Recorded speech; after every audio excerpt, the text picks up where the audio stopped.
Happy Wednesday and welcome to Talkonomics Live, where we are living the stream from Brooklyn, New York. It's good to have you here. And did you breathe a sigh of relief because, well, today wasn't one of those days when you could breathe the sigh of relief. We're going to get to everything that's happened, but I first got to remind you that you can join the discussion by leaving your comments, asking your questions of the guests we have lined up in X, in YouTube. We are streaming on different platforms, Rumble, YouTube, LinkedIn, and X.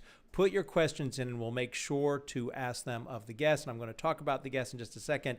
But I also want to tease something. Just before we came into the stream, the executive producer here and the owner of Launch Live said, what are we going to call that thing you do at the end when you just, I call it pontificating and rambling. Last week I went to town on the socialist who I believe is going to win the New York City mayoral contest. And I'm going to tell you the truth. I don't think he's the right person for the job. I'm not voting for him, but I still think he's going to win. That's last week's. You can look at it. And they said, what are you calling that ramble? And I said, I call it my talk. So if you've got an idea for a name for the end of it, please let me know in the X, on Twitter or in YouTube. The other thing, though, is that I want to tease what we're going to talk about at the end of the stream. Here's the trick question.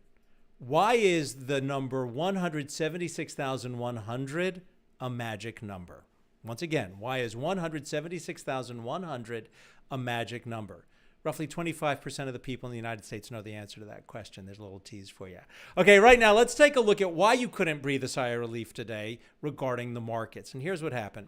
The Dow lost 1.9%. We saw the S&P 500 lose 1.6%. The NASDAQ lost 1.4%.